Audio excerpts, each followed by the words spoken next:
Halo Sobat EY, kali ini kita mau bahas apa ya?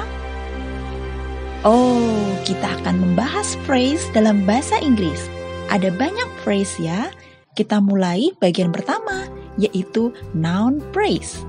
Semoga video ini bisa membantu ya Sobat EY memahami materi phrase ini. Langsung aja, learning is fun! Kita sudah familiar dengan istilah noun, yaitu salah satu part of speech yang sudah pernah kita bahas sebelumnya, yaitu kata benda. Coba kita lihat contoh berikut ini. I need the flour, some eggs, and chocolate to make a cake. Dari contoh di atas, yang mana nih nounnya?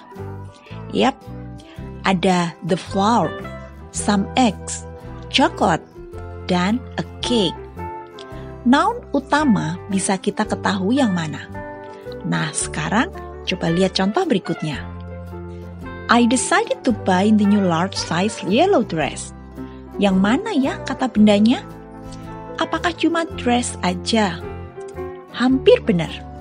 Sebenarnya, kata bendanya di sini adalah the new large size yellow dress.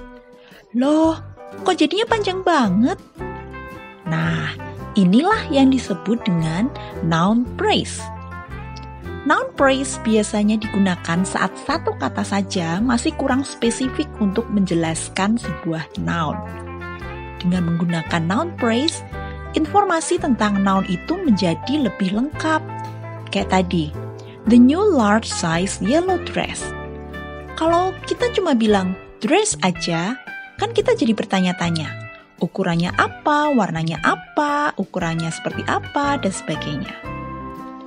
Sederhananya, noun phrase itu artinya sekelompok kata-kata yang berfungsi sebagai kata benda. Kata bendanya bisa berupa tempat, orang, sesuatu, atau yang lainnya. Karena sekelompok kata, makanya tadi contoh the new large size yellow dress termasuk noun phrase. Karena terdiri dari beberapa kata atau kata-kata benda dan modifier, yaitu pengubah seperti kata sifat, kata keterangan, atau artikel. Tapi ini semua menjadi satu kesatuan yang berfungsi sebagai kata benda. Tadi kita menyebut ada modifier. Sebenarnya modifier itu apa sih? Modifier adalah elemen, dalam hal ini adalah kata atau kalimat, phrase atau clause dalam bahasa Inggris yang berfungsi memodifikasi dan menerangkan kata atau kelompok kata lain dalam satu kalimat. Sedangkan noun modifier itu menerangkan noun pada noun phrase sehingga menjadi lebih spesifik. Untuk menyusun sebuah noun phrase sempurna, ada dua istilah penting yang harus kita pahami, yaitu pre-modifier dan post-modifier. Pre-modifier adalah kata imbuhan yang ditambahkan di depan noun utama. Sedangkan post-modifier yaitu kata imbuhan yang ditambahkan di belakang noun utama. Contoh untuk pre-modifier. It is the most delicious cake I ever made. Di contoh ini, noun utamanya adalah cake. Dan yang mengubahnya menjadi noun phrase adalah kata-kata the most delicious di depan cake. Inilah yang dinamakan pre-modifier. Sedangkan contoh yang kedua, post-modifier. The man in the photograph is very handsome. Noun utamanya adalah man. Dan yang mengubahnya menjadi noun phrase adalah kata-kata in the photograph yang mengikutinya. Inilah yang dinamakan post-modifier.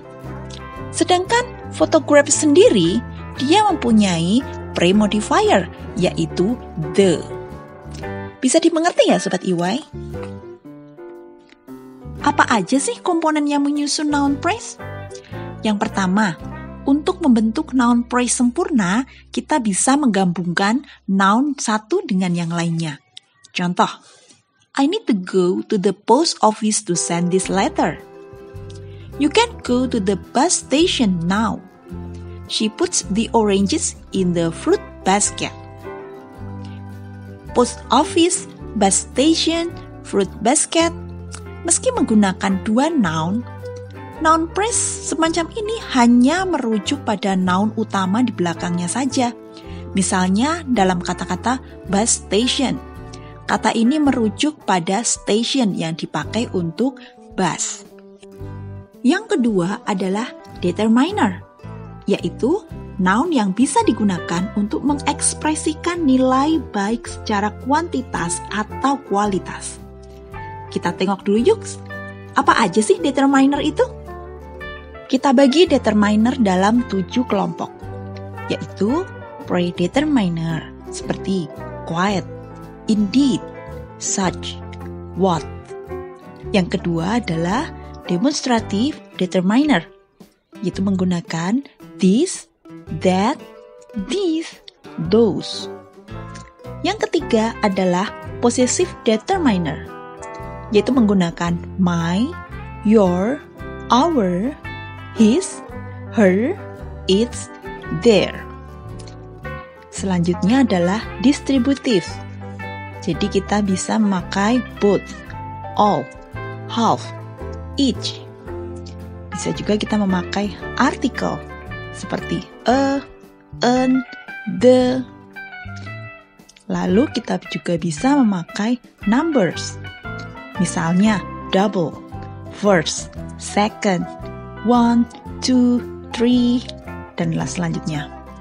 Lalu kita juga bisa memakai quantifier seperti many, much, a lot of, some, any, a few, a little, the rest, dan most. Kita coba lihat contoh satu persatu. Yang pertama, artikel. A, an, atau the. Misalnya, a book, an orange, the man.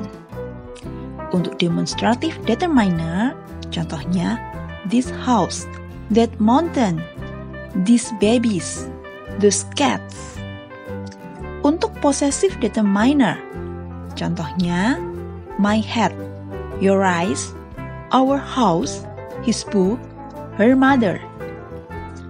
Untuk quantifier, contohnya, most people, much sugar, some books, the rest of my life, many times. Untuk numbers, contohnya, double-sized bed, first love, second chance, 2 children. Untuk distributives, contohnya, both of them, all the papers, half of portion, all we can do, each part.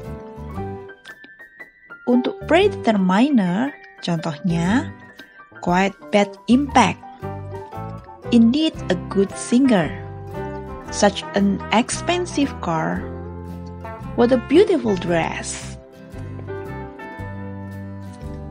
Noun phrase juga dapat dibentuk dari dua noun yang dihubungkan oleh preposition of. Ini sebenarnya mirip dengan kombinasi yang pertama, yaitu noun plus noun. Bedanya, kalau kombinasi noun plus noun, noun utamanya itu di belakang, lalu modifier atau penjelasannya ada di depan. Tapi kalau di noun phrase dengan of, itu kebalikannya. Noun utama terletak di depan, modifiernya yang di belakang. Contoh, the shadow of that tree looks scary. The top of this mountain is very high. I still remember the memories of us. Nah, dari contoh-contoh di atas, coba kita ambil yang pertama. The shadow of the tree. Ini mengacu pada the shadow sebagai noun utama, bukan that tree, bayangan pohon. Kalau of dihilangkan, noun utama menjadi di belakang, yaitu menjadi that tree's shadow. Komponen yang keempat adalah adverb. Noun phrase bisa disusun dengan kombinasi noun plus adverbs, yaitu adverb of place, adverb of time, atau adverb of manner. Polanya determiner plus adverb plus adjective plus noun. Kita bisa lihat contohnya. This is the last good chance and I must be ready. Roy is a totally talented pianist. You can't go to the nearby station. Komponen yang kelima yaitu menggunakan adjective atau kata sifat. Bisa dibilang noun phrase ini yang paling baik meski tidak tahu istilah noun phrase, kita sering menggunakannya loh. Kombinasi adjective dan noun dalam percakapan sehari-hari bahasa Inggris. Polanya ada determiner plus adjective plus noun. Contoh, she wears a beautiful blue gown in the party. The man has a curly hair. I make a sweet chocolate cake. Komponen yang menyusun noun phrase selanjutnya adalah gerund. Kombinasi antara noun dan gerund menjadikan noun lebih spesifik dan efisien. Ini berfungsi untuk menjelaskan sebuah aktivitas dan menandai kata benda yang disebut terakhir. Polanya kita ada determiner plus verb ing plus noun. Contohnya, she repaired her sewing machine. Her sewing machine artinya a machine for sewing, mesin untuk menjahit. I go to the swimming pool. The swimming pool artinya a pool for swimming activities. Jadi verb ing yang terdapat dalam noun phrase ini berfungsi untuk menjelaskan sebuah kegiatan atau aktivitas. Komponen berikutnya adalah verb. Verb yang dipakai untuk mengkombinasikan noun menjadi noun phrase adalah present participle atau verb ing. Kita bisa memakai pola verb ing plus noun. Terus yang kedua adalah past participle atau verb 3. Polanya verb 3 plus noun. Kita bahas satu persatu. Kita mulai dengan menggunakan verb bentuk ing atau present participle. Kita lihat dua contoh kalimat berikut ini. That little boy that is sleeping has a cute face. Ini tanpa kombinasi present participle plus noun. Subjeknya, that little boy that is sleeping. Kita lihat kalimat yang kedua. That sleeping little boy has a cute face. Ini subjeknya menggunakan kombinasi present participle plus noun, yaitu that sleeping little boy. Melihat dua contoh kalimat di atas, bisa kita lihat kalau yang menggunakan noun phrase terbaik adalah yang kedua, karena lebih jelas, ringkas, dan lebih direct. Kita punya contoh lain, misalnya talking bird, walking girl, smoking man. Noun sebagai participle dalam kalimat ini biasanya merupakan penjelas yang berbentuk apa dan siapa. Seperti dalam kata smoking man, kita bisa merincikannya sebagai a man that's smoking, orang yang merokok.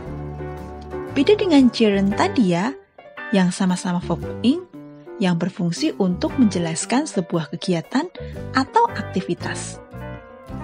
Sekarang kita lihat bagaimana untuk bentuk verb 3 atau past participle. Kita punya contoh dua kalimat. I find the secret message that is written on that wood. Ini objeknya the secret message that is written on that wood, tanpa kombinasi past participle plus noun. Kita lihat contoh yang kedua.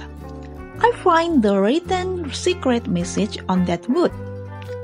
The written secret message on that wood ini dengan kombinasi present participle plus noun.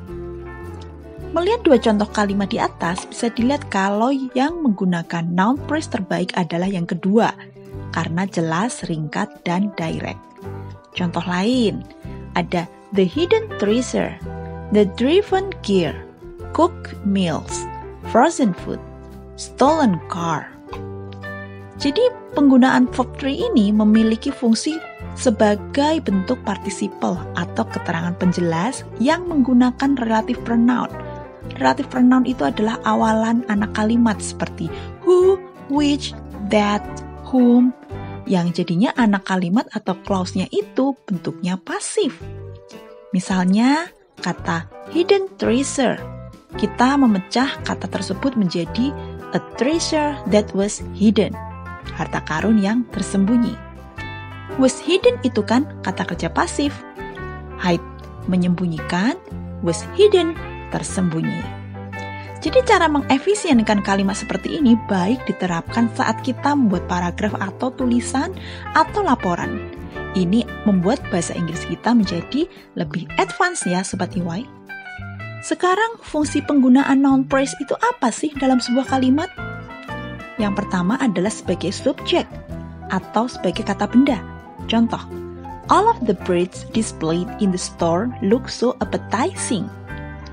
All of the breads displayed in the store. Artinya, subjeknya dalam kalimat ini. Yang kedua adalah sebagai complement.